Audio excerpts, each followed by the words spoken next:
My fiancée moved her parents into my house without asking.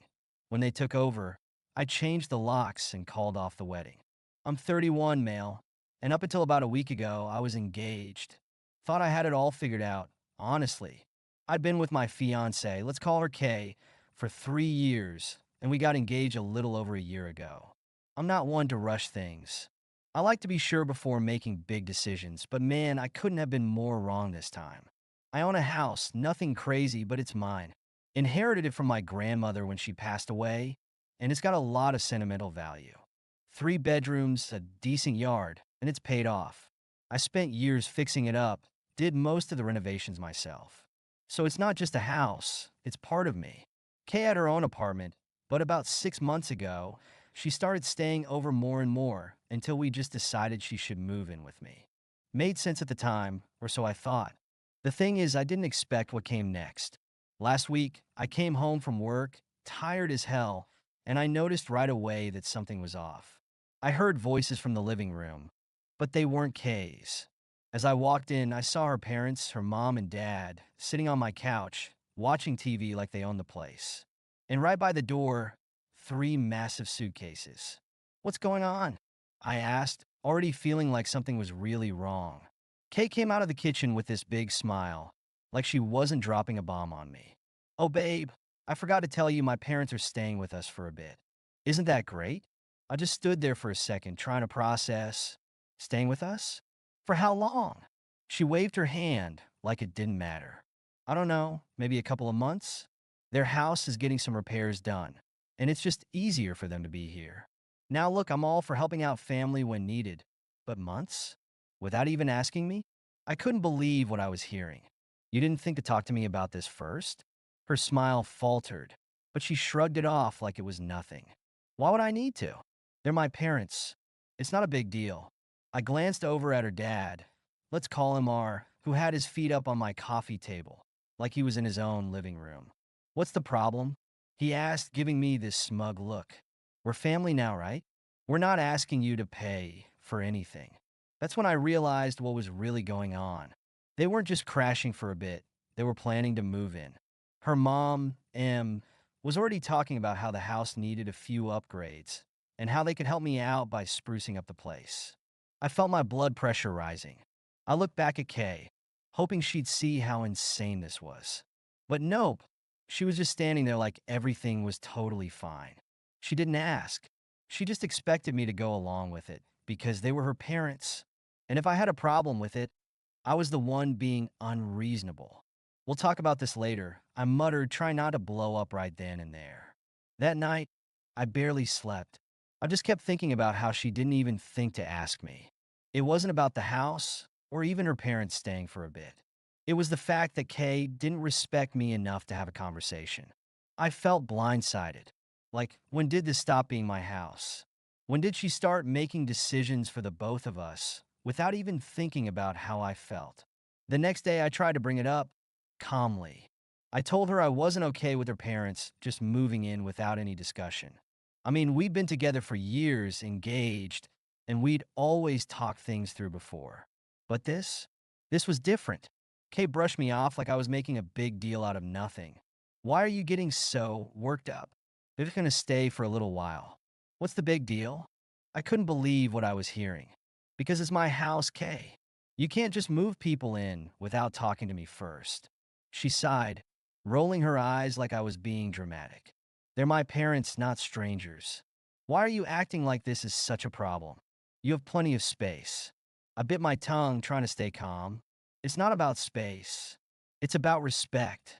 You don't just let people move into our home without asking me. That's when she got defensive. You're being ridiculous. I thought we were building a life together, and that includes helping out family. You always say you want to help people, but when it's my family, suddenly it's a problem. And there it was. She turned it around like I was the one being selfish. I tried to keep my cool, but inside, I was done. I didn't sign up to be disrespected in my own home, but I gave it a shot. I figured maybe I was overreacting and things would smooth out. Maybe it wouldn't be so bad. Maybe I was just tired and overthinking it. I was wrong. Her parents started acting like they owned the place. Her mom constantly complained about the food I bought, saying it wasn't healthy enough, and started rearranging the kitchen. Her dad? He spent all day sitting on the couch, watching TV, drinking beer, and leaving his crap everywhere.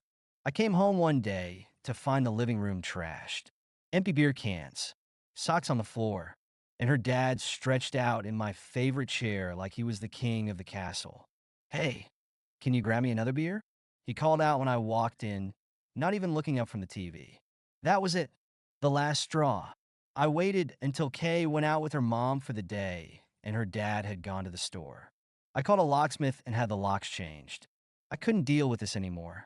When Kay and her parents got back later that afternoon, they couldn't get in. She called me furious. "What the hell did you do?" She yelled as I let them in. I stood there, arms crossed, ready for the storm. "I changed the locks," I said flatly. Her face turned red. "You can't be serious. My parents are staying here." I kept my cool. "No, they're not. Not anymore." Her mom jumped in, pointing at me like I was some kind of villain. "You can't kick us out. We're family." "Not my family." I shot back. "And even if you were, this is my house, and you don't get to just move in without asking. None of you do." Kay was losing it at this point. "You're overreacting. We can work this out. You don't have to be such an ass about it." I looked her dead in the eye. "We could have worked this out, but you didn't even give me the chance. You made decisions without me, disrespected me, and let your parents walk all over me in my own home. I'm done." Her dad, finally spoke up, acting all tough. "You're making a big mistake, buddy. You think you're going to find someone better than my daughter? Good luck with that." I laughed. Couldn't help it. I'd rather be alone than deal with this. I told them they had an hour to pack up and get out. Kay started crying, trying to guilt me into changing my mind. But I was over it. I'd given her plenty of chances to fix this, and she didn't care. Not about me. Not about us. Just about getting her way. Her parents were fuming, but they packed up and left, swearing at me the whole time. Kay kept begging me to talk, but there was nothing left to say. The relationship was over the second she showed me she didn't respect me enough to treat me like an equal. Since then, Kay has been trying to reach out, texting me, calling, saying she made a mistake, that we can still fix things. Her parents even called, acting like the whole thing was just some big misunderstanding. But it wasn't. It wasn't about her parents staying for a while. It was about the fact that she didn't respect me enough to include me in the decision. She treated me like I didn't matter. And that's not something you can fix with a few apologies. Looking back, I realized this wasn't the first time Kay had shown signs of entitlement. There were little things here and there, but I ignored them. I was in love, and I figured they weren't a big deal. But they were. They were huge. And now, I'm just relieved I saw it before I made an even bigger mistake by marrying her. So yeah, I'm single again and I'm at peace with it. Better to be alone than to be with someone who doesn't respect you. Thank you so much for listening to my story. If you have any thoughts, I'd love to hear them. So please leave a comment. Don't forget to like and subscribe if you want more stories like this one.